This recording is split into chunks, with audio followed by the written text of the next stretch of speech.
Dasa Dharma poin yang pertama yaitu takwa kepada Tuhan Yang Maha Esa.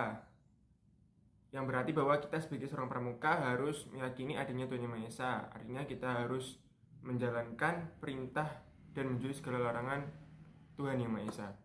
Contohnya sebagai seorang muslim kita wajib menjalankan sholat 5 waktu. Untuk agama lain misalnya Kristen menjalankan ibadah di hari Minggu dan agama lain sebagainya.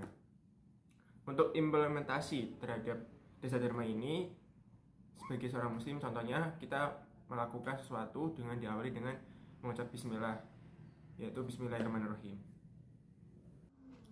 Dasa Dharma yang kedua adalah cinta alam dan kasih sayang sesama manusia. Maknanya adalah memiliki sifat cinta dan kasih bukan hanya ditujukan kepada sesama manusia, tetapi juga pada makhluk hidup yang lain. Dengan memiliki rasa cinta dan kasih, setiap anggota pramuka dapat mewujudkan lingkungan yang aman, nyaman, dan menyenangkan. Contohnya yaitu mencintai alam, menjaga dan melestarikan, serta belajar hidup bersama dengan alam.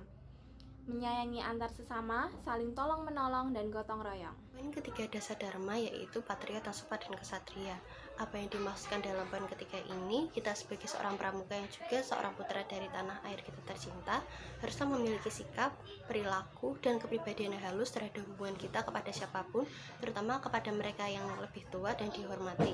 Dan di samping itu, kita sebagai seorang pramuka harusnya memiliki sikap yang berani dan jujur dalam tindakan kita dalam membela tanah air kita tercinta ini. Rasa cinta kita terhadap tanah airlah yang nantinya akan selalu mendorong kita untuk selalu membela dan mempertahankan martabat NKRI. Jangan sampai nilai-nilai luhur dalam persatuan dan kesatuan ini nantinya luntur dan mengancam kesatuan dan persatuan NKRI. Dasa Dharma yang keempat, patuh dan suka bermusyawarah, yang berarti dalam situasi atau kegiatan apapun, anggota pramuka wajib taat dan patuh terhadap aturan yang berlaku. Setiap anggota pramuka juga wajib mematuhi segala perintah yang diberikan pemimpinnya. Selain itu, dalam mengambil keputusan, anggota pramuka harus melaksanakan musyawarah untuk mencapai mufakat. Contoh pengamalan di kehidupan sehari-hari antara lain, selalu berusaha untuk menepati janji, mematuhi peraturan yang ditetapkan di gugus depan, dan mengutamakan musyawarah untuk mendapatkan sebuah keputusan. Contoh implementasi dari poin Dasa Dharma kelima yaitu rela menolong dan tabah, yaitu bisa dengan menolong sesama kita yang sedang membutuhkan bantuan, seperti ketika ada warga yang ingin membentuk lahan perkebunan. Jadi kita sebagai seorang pramuka Indonesia harus tersadar untuk ikut membantu membuat lahan perkebunan tersebut. Dasa Dharma yang keenam yaitu rajin, terampil, dan gembira. Setiap anggota pramuka harus rajin dalam mengerjakan tugas dan hal apapun, memiliki keterampilan, mengerjakan aktivitas dengan riang dan gembira, serta dapat mengoptimalkan bakat yang dimiliki. Tantangannya adalah tidak memiliki kemampuan di bidang apapun, bermalas-malasan dalam menjalankan aktivitas, pemalu, tidak berbaur dengan teman, dan kurang rasa bersyukur. Untuk Dasa Dharma poin ketujuh yaitu hemat, cermat, dan bersahaja. Hemat dalam mengolah sesuatu hal, cermat menempatkan segala sesuatu, dan bersahaja atau kesederhanaan.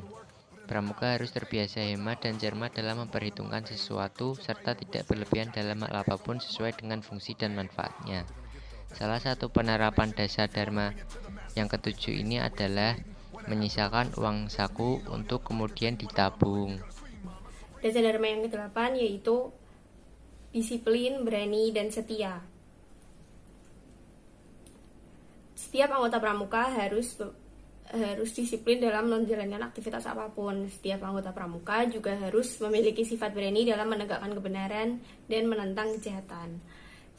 Serta setiap anggota pramuka harus memiliki sifat setia dalam hubungan apapun, baik itu hubungan pertemanan, organisasi, dan lain-lain. Contoh-contoh pelanggaran yang dilakukan terhadap Dasa Dharma yang ke-8 diantaranya terlambat berangkat ke sekolah, terlambat mengumpulkan tugas, terlambat dalam sebuah kegiatan, datang dalam sebuah kegiatan, serta tidak setia terhadap teman.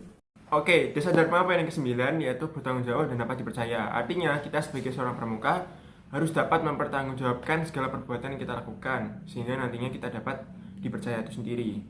Nah, contoh implementasi terhadap Dasa Dharma poin ke-9 ini adalah Misal kita diberi suatu tanggung jawab oleh seorang pembina, dalam hal ini sebagai seorang anggota pramuka, misal kita dikasih tugas untuk membuat pioneering, maka kita harus melaksanakan hal tersebut dengan sebaik-baiknya, sehingga pembina akan memberikan kepercayaan kepada kita. Contoh lain dalam hal sekolah, misal di kelas, kita dikasih tanggung jawab, yaitu diberikan suatu PR yang harus kita kerjakan, berarti kita harus mengerjakan PR tersebut dengan sebaik-baiknya, sehingga kita diberikan kepercayaan oleh guru kita dari amanah tersebut. Dasa Dharma yang ke-10 yaitu suci dalam pikiran, perkataan, dan perbuatan.